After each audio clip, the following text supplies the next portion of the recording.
ua atoa o lona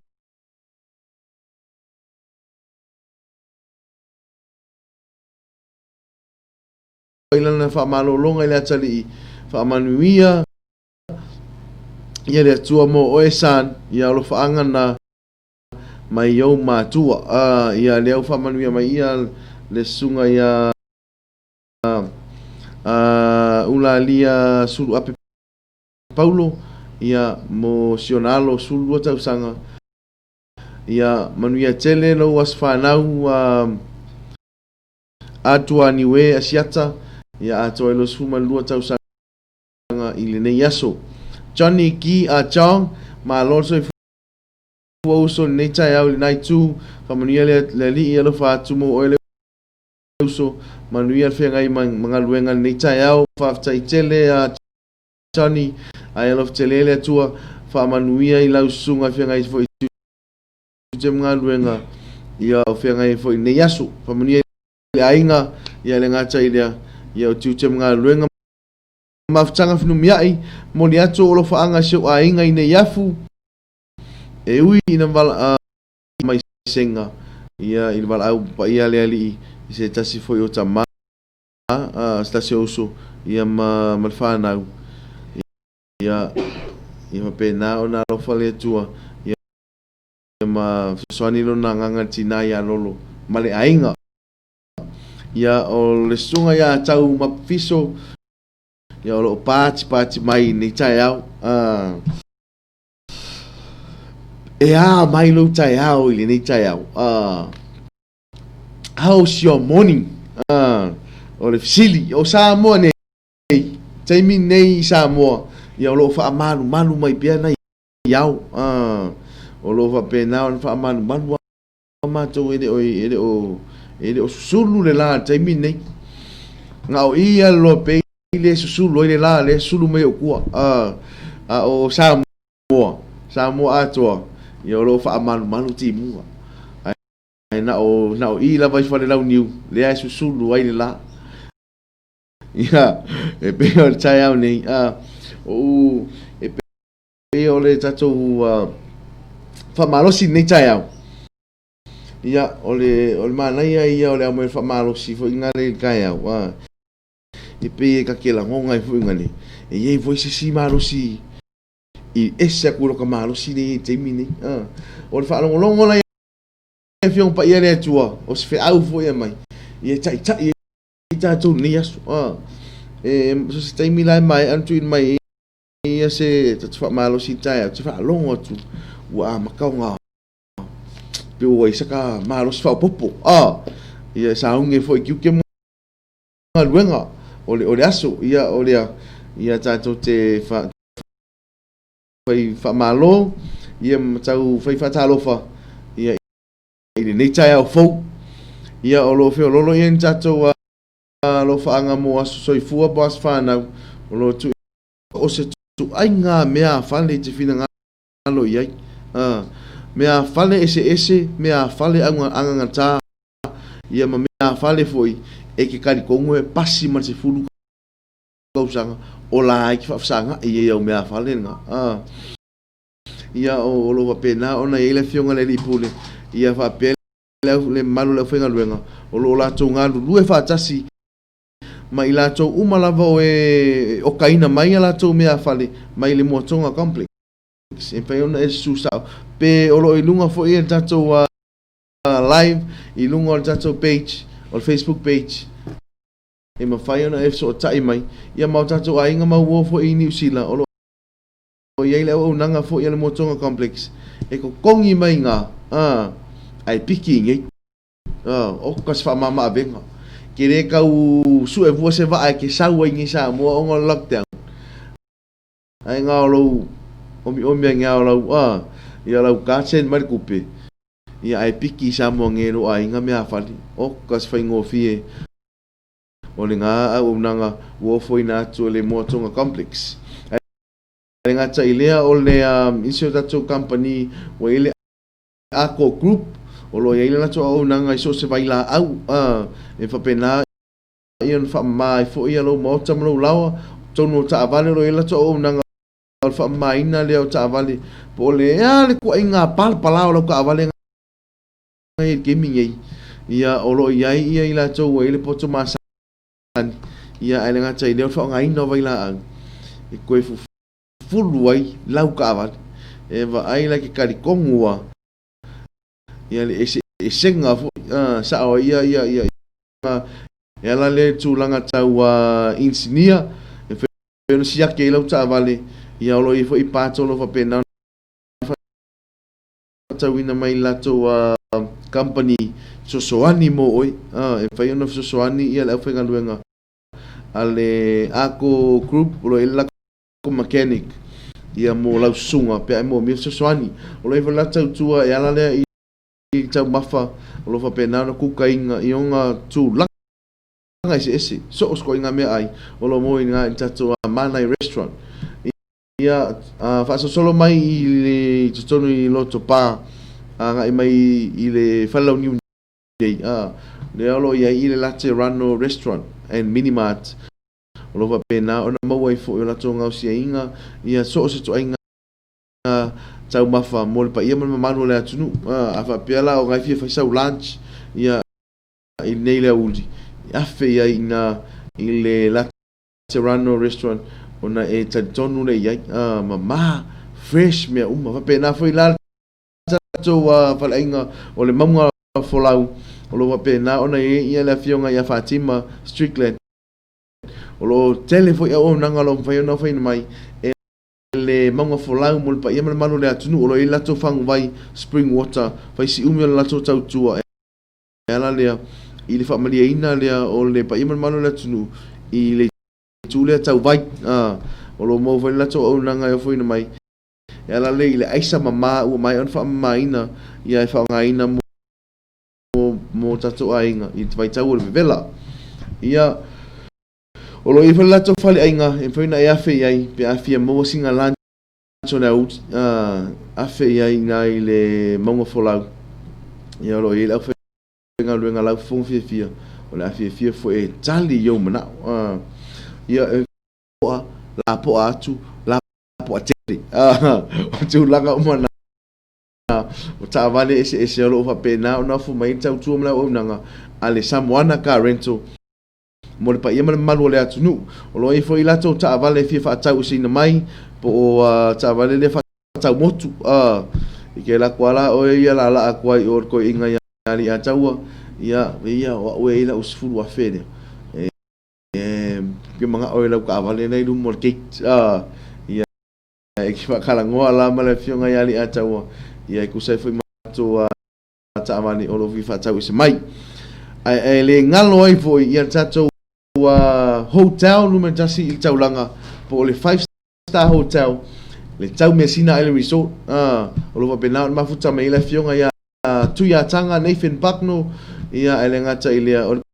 pa ia ma mamanu le au faigaluega o lo ia le tamaita i la le lei lea ia Cecilia o lo ia foi ia nisi o tatou au faigaluega o lo faapena ona tau mafai o foi na mai le tautua ma le sosoani ia ma le auaunaga foi ia e ala lea i le faamaliaina o tou finagalo ia ua pe o tulaga o masaiga o Samoa o le amakua faamaliega ia o masangi e kako ia kua faamaliega ka o Samoa ia e pau o kako kumu pau o le mea foi fekau i le alua kole service fekau i male faamaliaiga le augaga ia falasi lo le fola ia lau fai koko ia o falasi fola ia nisi skala ai pe o tulaga na lo e tatou business company nei tai au aua nei ngalo ia e tautua tatou company o lo faapena so tau mai foi ia mo le tuina atu faasalalauga ia i lo tou paia ma lo tou mamalu faatalofa ia le oto ia tuina mai ia lo faaga o Chaniki a John faamole uso mo le atou lo faaga ina ia o matua peleina ia ki ma oli o lo mafuta mai fusi sa fata ma wo o ainga umalava o lo i fusi sa fata ma sa moa a toa uso ia mafuta pea mai mo atu i po kalami matango fi nei ro manu ia tele nei aso a ato ni ole misio ma lo uso ma ngai po kalame manguia nga luenga o nei aso uso lo fatu ma te ma tole mai mo atu la po kalame le ala seki ai nga luenga le aso o Taste Australia Naraku uso ia lo fa pena na mo meno fanga o le uso ya ato ni ole misio tem kisa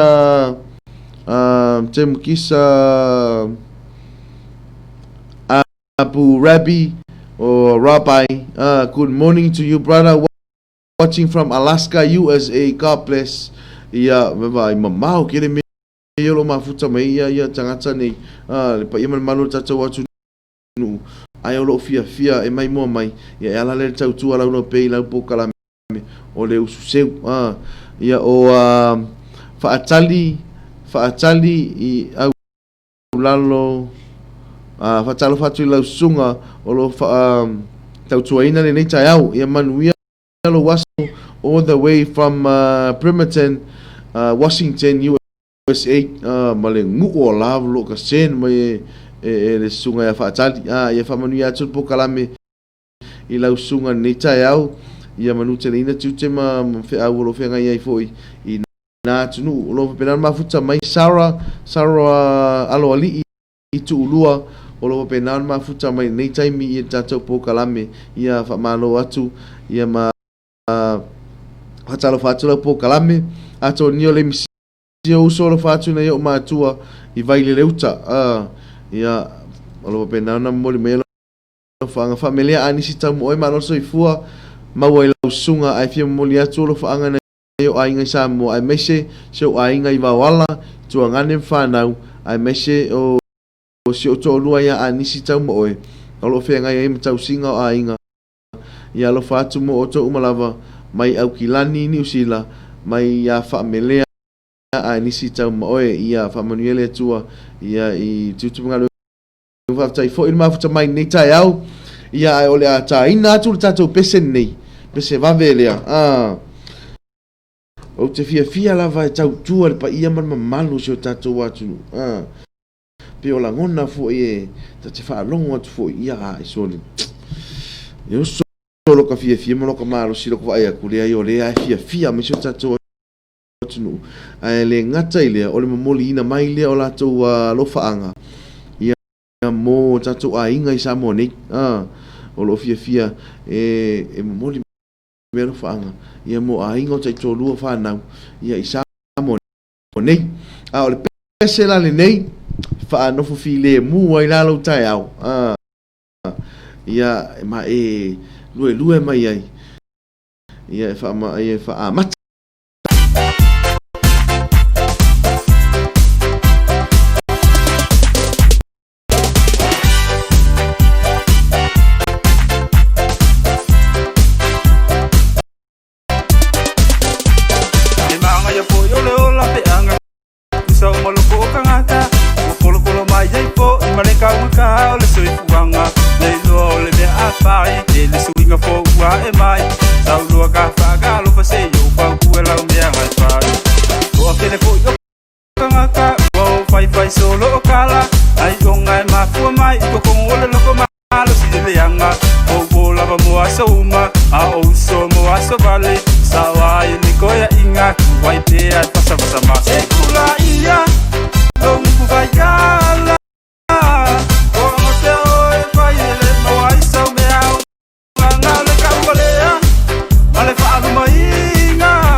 isi dia pulong ngai ngai do ole sa sai de papa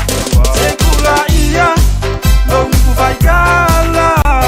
o te oi vai ele no ai sa me au nga le ka kolea male alu mainga ba o do le lau lau vai vai tinga inga yo floringa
Nei tai au ia toi tari mai o tatou po kalame o le usu seu ma le loa pei talo fatu i ainga o wo ia le ngata i leo pa anga uma lau po kalame le usu seu ia i le nei tai au fou la tau mo penano mo mai fo ia le fasa lau tu sao e la tu lea i tatou po kalame mai fale lau niu nei le nu o tama mataini au le lei ia ma le nu o le lau leanga o awal ia fatalo fatu i wo ma mai masani na ngata ia o pa anga o penano ma futa mai pe fatu a ma futa mai fo in nei taimi lo iai ia penio simati ma lo so vise le ma futa tu i nei Flaxmere Hastings i New Zealand ia wa makalanga o mai ka mekio le tunu malulu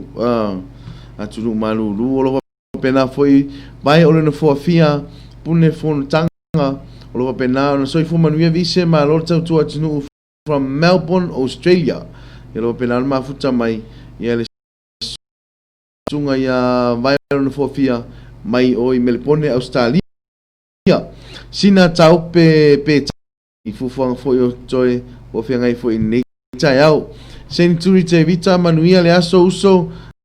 God bless alo fatu ina yo matua i sane la valu ia mafua te vita ma paenoa te vita fafta yatu ia inga mawo o nuu ma ekalesia ia masamo a toi tau sanga molia o lo manuia pea matou male au solo i lunga o le MSC Fantasia i Genova, Italia. God bless you all and Christ above. Samoa Malela ia ni si o solo va pena na mafuta mai foi poi la to la seila lo i lungo ni si foi o va ele ngata o va fera ua i olo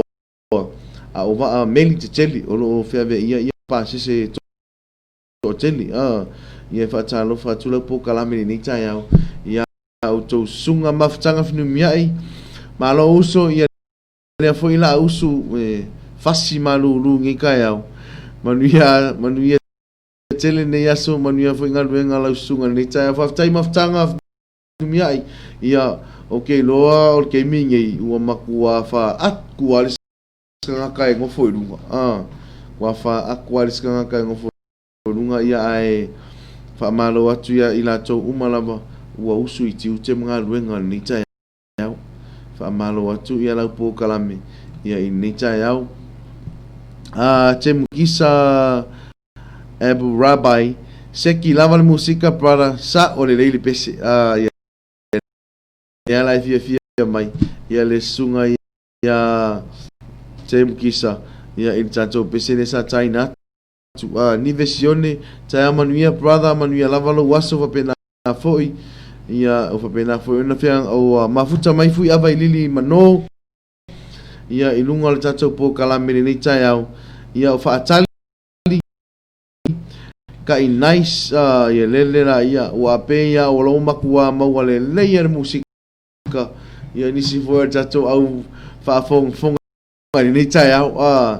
pe ia on fai atu ia o le nga tatou po kalame ni tai au a fai o ise me o pona ti ai lau sunga ia a kala lo makua ia ai foi alu aku ni ia so o fai ia ngai ia fai ia po ai sifi ngor ki ngai ka fai aku ai e manga o ke sorry amo sorry o ikalo makua pe ngale misa pe asi lo makua ngale ole o mole misa manga orko inga ya umayala misa ya ollo makua fa sorry ya kulo malo makua ko fa mole orko inga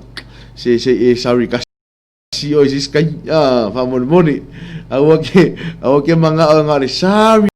ko lo makua ya oi ai fa mole ai si kai ya ma elo makua kai ya han I am so sorry yo tu langan na ni tai au ia e tu inat foi sina pese foi ia e mo ai foi li ata ni tai au mo ai foi sina fa malo stino ia mo pa ia mo malo tato wa tunu lo penal ma futa mai va talo fa ia sina Julie Kalepo manuia lo tu nei yaso malonon sai love from Perth Western Australia isole vai la sina mau o le no fonga le o mafuta mai ai ia le sunga le asina Julie Kalepo ia o i le malanga mai se tasio o fo i mate masani le ia o i Perth Australia ia mo le toia lo fanga mo le toia lo fanga ia o matou a inga o malava o wo mai masani o lo mafuta mai Brisbane Australia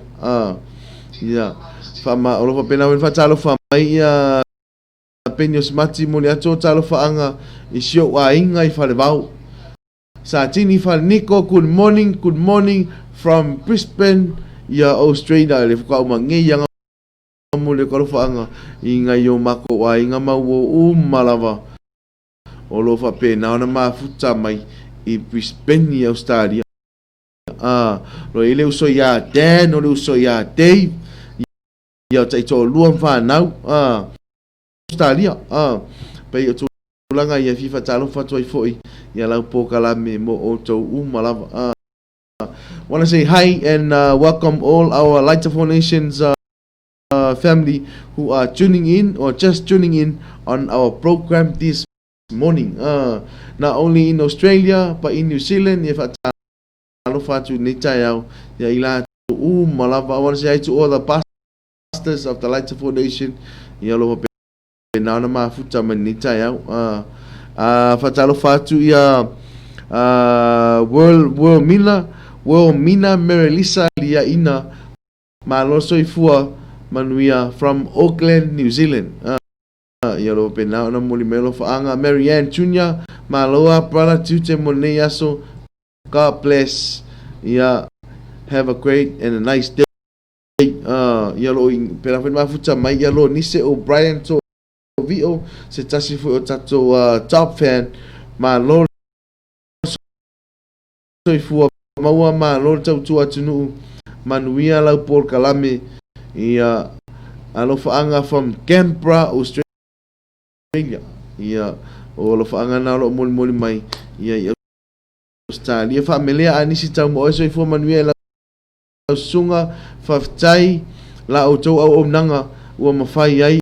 ona fei loa i atu ai i a inga ma sio tatou atu nuu o lo ma futa atu lava i tai au seki lava le musika o tai au ai fia moni atu lo faanga i Texas Stand Wellland i vai vawala o lo i tua ngane ia tai mua afa ia ma to lua ia anisi ia love you manuia to waso manuia fo i tiute la sunga o lo sen mai au kilani New Zealand mana ia fo ila ia le faanga dia o lo moni mai ia ngai taxi stand ia le taxi stand le Worldland o lo iwa wala o lo moni mai lo faanga o le sunga ia familia tau al fo sio so fo manuela sunga from Sydney Australia ma fo mai fo le sunga ia tau mai Australia seu pepe tau vau.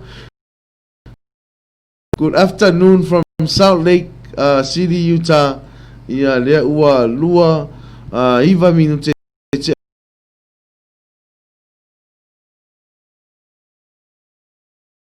nene. Good morning uso malo so ifua malo fo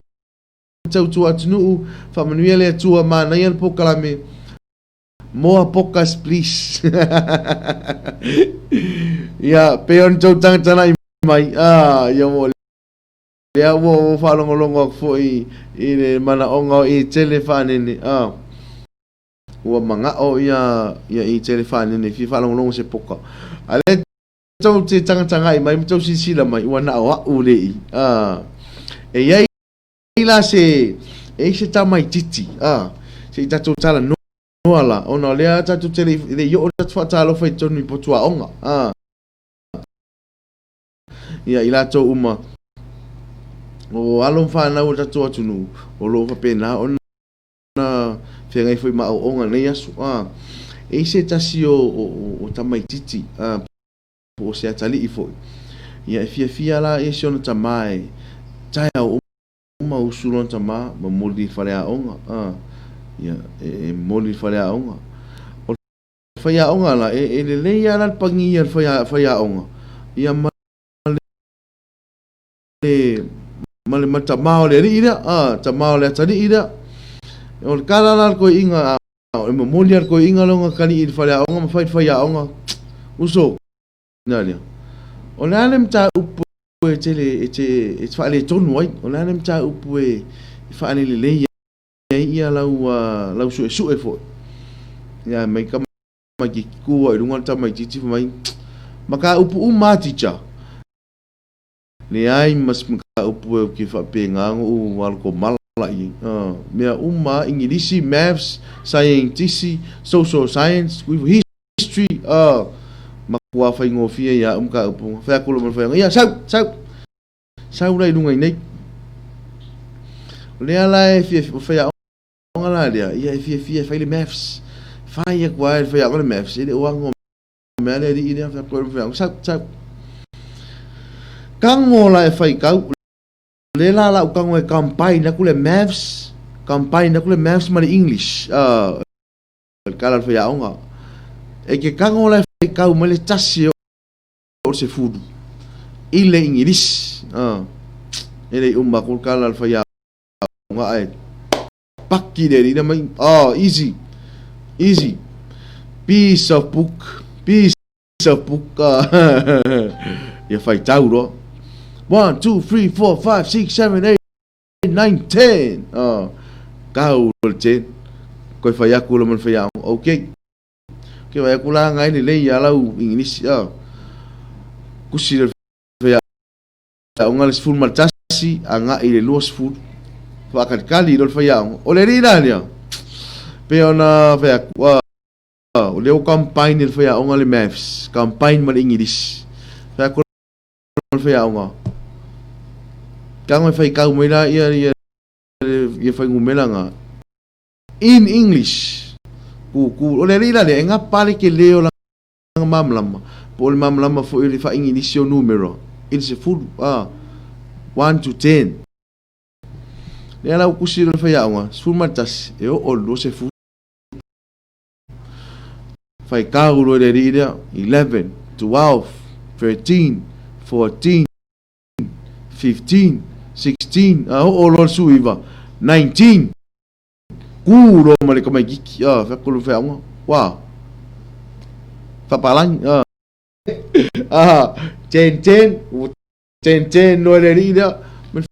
fa sole ne ai na ka ngola Tesla me le rida ko ka ngol fa ya unha kusia le lua kasi o to se fu o le mea ka me le rida ten 1 10 2 10 free o foi la ia le no suma le iva 10 9 o ko ia to se fulu na mo vea o le ala no pa un maro 10 yo fai ka pa penga yo me nga le tu pule ia peore o se chalana ni chaya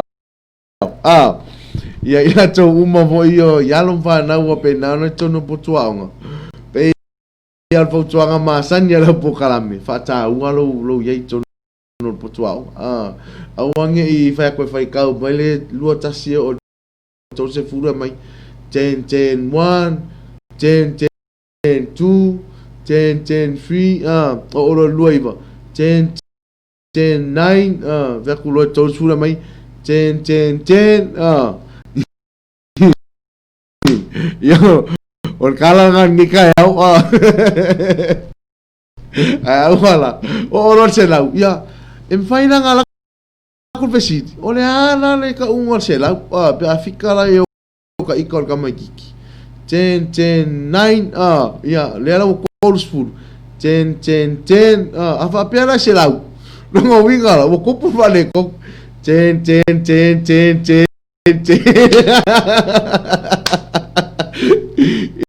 ya o tulangan na pa malo si na ya lom fa na fa mole fa nga ta taulo taimi tono potuao nga taulo taimi tono potuao o nge peor ka magikire ka fa ya o ngale la papa runga fiu wa fa nga fa ya ali ai o ngo mer ka magiki al fa o tala o le fa to nga fa popol ing ko upu umma standing fina e makua fai ya 10 ya fai wangen kau sanga wa mo se 10 na ka ya manu tele ina ne ya so la to umo ngai matu chem nga luenga fa talo fa tui la to uma la mo fa penan fa to amo mai maftanga ya ilunga tata po kalame o le usu seu malau lo pei ia seu pepe a tau vau talo falava I lau sunga o lo whaafoe ia o lo whaafoe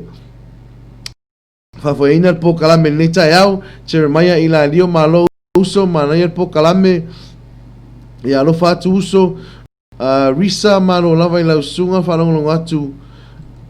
o lo whalongolong atu mai Hawaii Iwa Beach momoli atu o lo whaanga sio mato a inga I vairu tai ka mei man whanau alo whatu mo o tau malava Sarah sai vaise good morning manuia po kalame manuia nei aso ka place brother Sarah sai vaise ia manuia po kalame whanono atu o lo whalongolongo mai ia le sunga ia Sarah sai vaise ia I New Zealand I teimi nei whaisina manu rua New Zealand lo I teimi nei ia ai o lo penal ma futa mai peo tato a inga ma wo ai le atai na tu stato pese toi tari mai o na fa fonfonga le ia o na malu so tato watu nu ia I tato tala mai Samoa o le atai na tu stato pese ia fa manui foi mau popo ala lai lalo sore ala lai lalo marconga ale kau kau so soko a malo lau kai mi pasi de polo ala lai lalo sore ala lai lalo au var soko con il solo un solo au fa che le mi si pa con mole olo ala lai lalo sore ala lai lalo marconga ale kau kau so soko a malo lau kai mi pasi de polo ala lai lalo fa alunga male se o fa makala kala le wingole o langa o le fili wonga la ku sa le mala so me ko con male pala polo kanga ka fa sang sang ku makala kala lo ka makanga ele se fucking o sumali ko con ma amai mi fa tele fala ngolo pele feki kini kini mo ngi ki so ma se pisi ya ma ke ping ping ya fi wa ka pili pili le o mo ka lili yo ya ma se se ku city yo agele ku so pe ka widi yo kasi nga ma malo so ko ngi melo fa so ai wa ula asia king O e ku ai lau me awa e ke kako vale solo i le ua le ki e kei ka alo i le mafau la uso ka alo mai whaapalengi ape lau suipi e kasi ku lau koru pepe koe peki ku ai lau sei e le ulai se kasi awangi whaase ngalo ba ai i le lama e whaavasi vasi ngei e sasi ngati whaalafi longa malosi e le whaali e ese malo ale pangi ese malo ale masi alua kukasi shua beia e soa ele pasi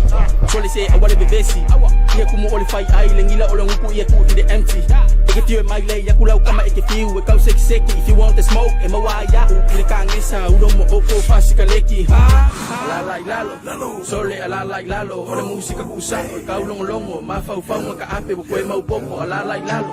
sole alalai lalo Marua nga ale kau au, e kau sosoko A umalo lau kai ni, pasi de polo Alalai lalo, sole alalai lalo Au wale soko, pongi de solo Uso lau fakele, misipakong wale olo Alalai lalo, sole alalai lalo Marua nga ale kau au, e kau sosoko A umalo lau kai ni, pasi de polo Pele poko, loko, ole fue male koko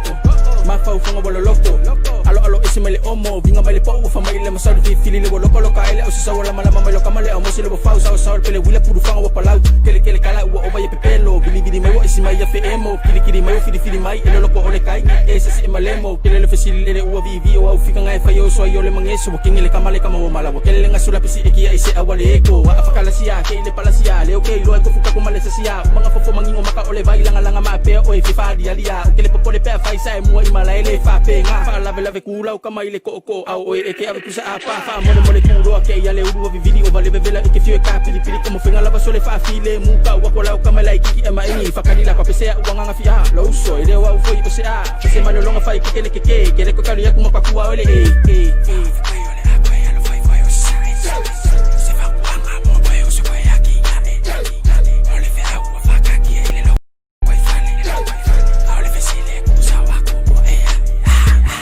Alala mai lalo ila wavalea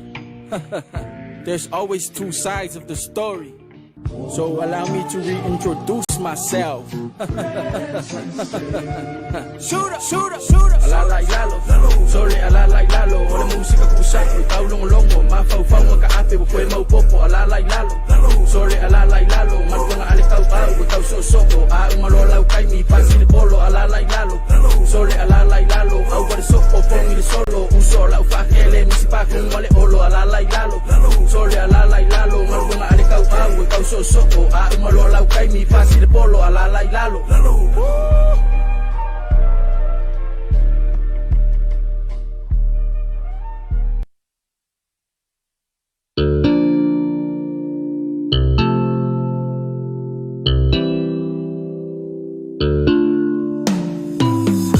Leo lang at find a time Eyi time lang muna yo tinga O te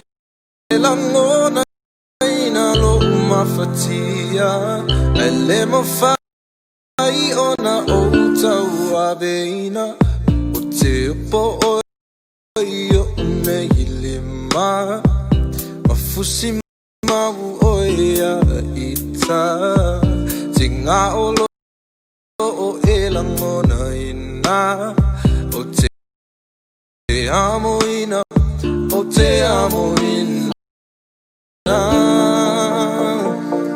O te amo ina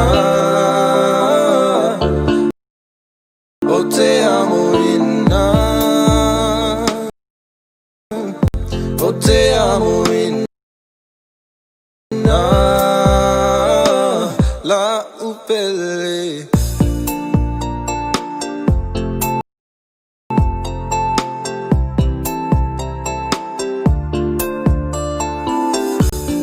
O tinga mafanya ta Sa etau wa itai masoma Wa emalolo ai Mai fanya ta Le mafai o nangalo ilo ai Te amo ina Macho te amo ina Macho te amo ina La upele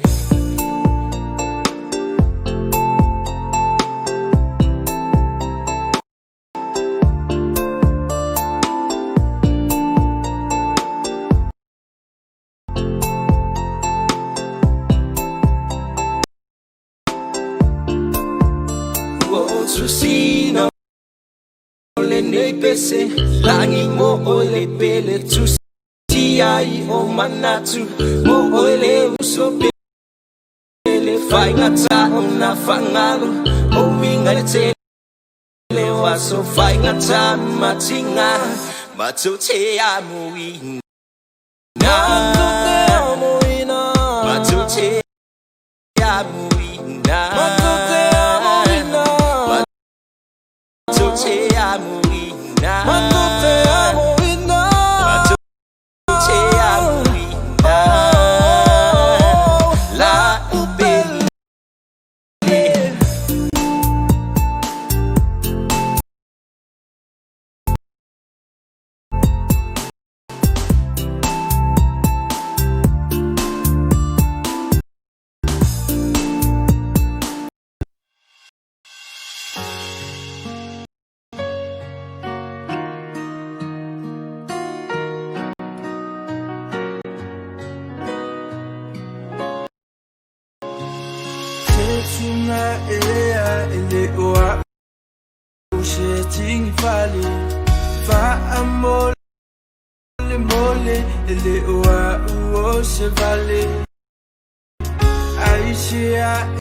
Alo va alo lau foi, me angaku kuku, le songa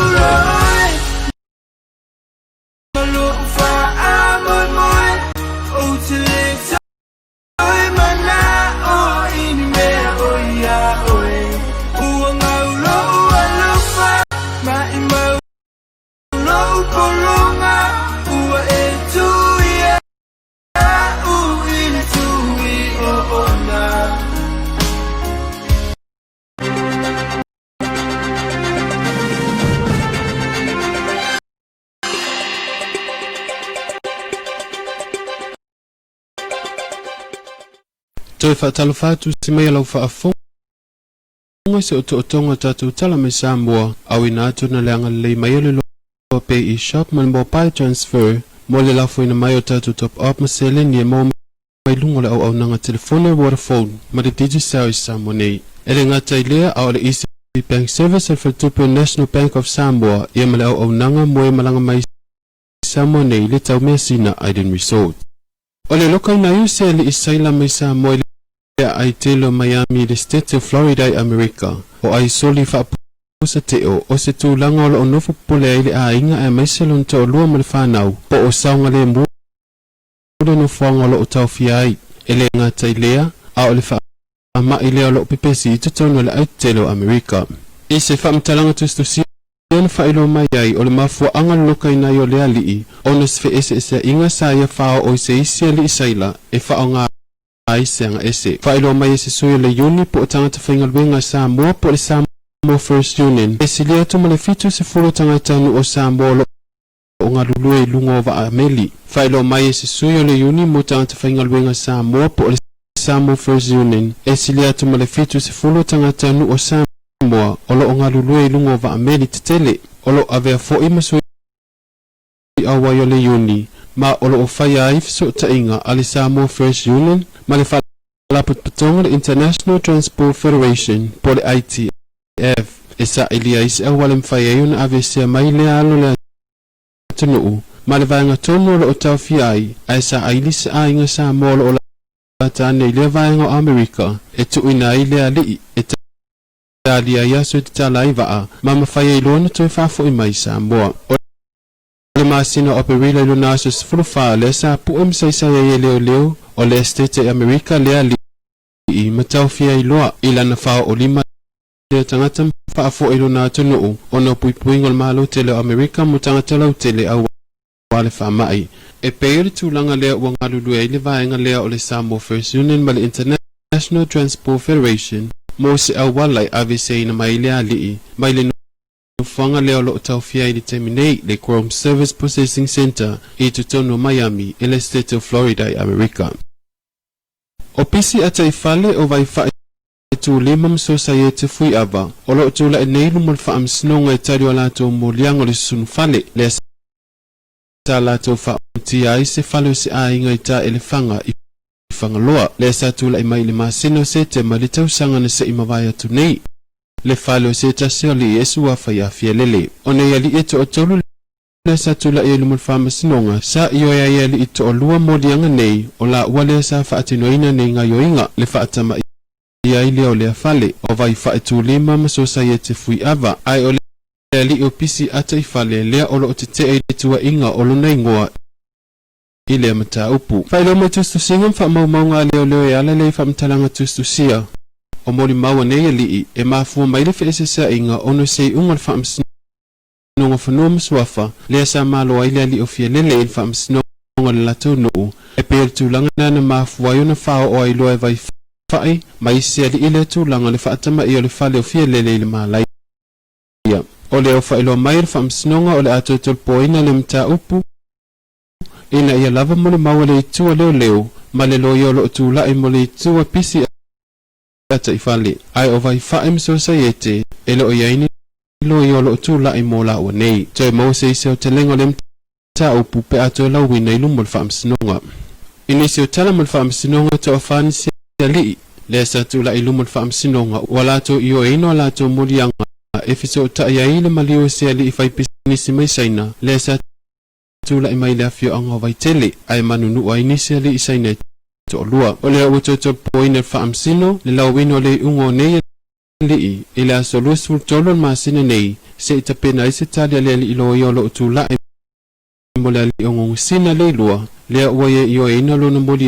ngai lu mo tu la fono o le fasio tangata fitu tausanga ma fole tu langa pen tausanga le lo yo le tu leo ona i ungo tu sia e tu le mo mores ful tausanga ile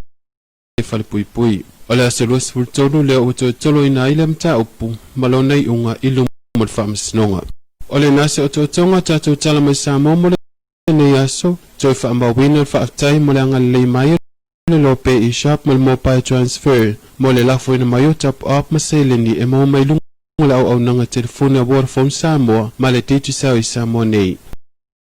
ele ngata ile al easy bank service alfa tupu National Bank of Samoa ma le au nanga mo e malanga mai Samoa nei le tau mesina Island Resorts fo yo wo mai masani ele ngata ile pa anga masani ia alta po kala mele ususe umale lo pe ni tayau ia fatalo fatu ila to uma pe na mo me fasala launga ia ile ni tayau fo fa malo watu ia ila to uma fe ngai tutenga luenga ni tayau le ngata ile ia o tato ainga fo lo fa amudi mai o tato fali ia ele lo mai se lava o tato ta mama tina ma tu lo fa ia le faiva o le tapu ai mai awal faiva so tato watu no itu te mga luenga foi o le nei so ia lo fa penal mafuta mai le uso ya Eric Peto tanu wasa ia lo fa penal mafuta mai lungol tato Paul Kalame seu Pepe seu Pepe lava ia lo tani mai visiri po le ala le faita wina o le se lau ia mai ia seu Pepe o le tapo te malo lava Sarah sai vice malo lava ten manguia ne aso prada sina tau pe taya malo lava ten sorry tem kisa apu rabbi brother famul mole lava se pese manga ia ngale o kia wolo fa kwai se fa ngau ia mga ia grand kids lo fa muni mai se mato ainga vai moso ai me se mato ainga umala mai Samoa manuia lava lau po kala fa manuia le tuai lau sunga i tele fa nene nga o ten na thank you seki alo waso sasa mamako sole ai le ole oenga ai a oe onga se malo sasa ia ele ngata ile o uso Eric Peto tanwasa mangaya nga ka menga ko pese siva kiba noten famolmole le bao polo la faele si ai pili pelasio ma no so fu manuel necha yao from Newcastle Australia ia lo penal ma futa mai le uso ia le bao polo la faele ia ini necha yao fatinga a Stavanu San Rivi ia lo penal fa malo manecha yao fo manuel lo tiute necha fa tai tele ia ia tele foi ia tiu te mga luenga whenga nei aso wha manuia lea tua ia i tūlanga uma whenga iai seu pepe tanu tau vau alofa atu na iau a inga masio matou nu pa ia o apolima o ia i siau anko mapu tu fa pe siau anti ia fa iunga alo ese mar fa nau siau anko ia tau vau moki ia fale afanga sioka se utuangane ia ma press po prestene tau vau se tfano ma viola i foalunga ma naia pese fa solo inga luenga o le aso sa o le lei lava Shanti Bria Amanda Mark o lo fa tai mai foi ia la le tato pese mai morning para ma naia kene ia tato pese se pepe tu tau vau ai se ai pese ai tama Samoa ai show mai tene palang ai se ai pese ai palang ere show mai la vanking Samoa pai aku ai foi se ma no se pepe ia o siniranga sekali no ka megiki vai pakapangkeke kutala EPCD ta o ada au pai MTV ya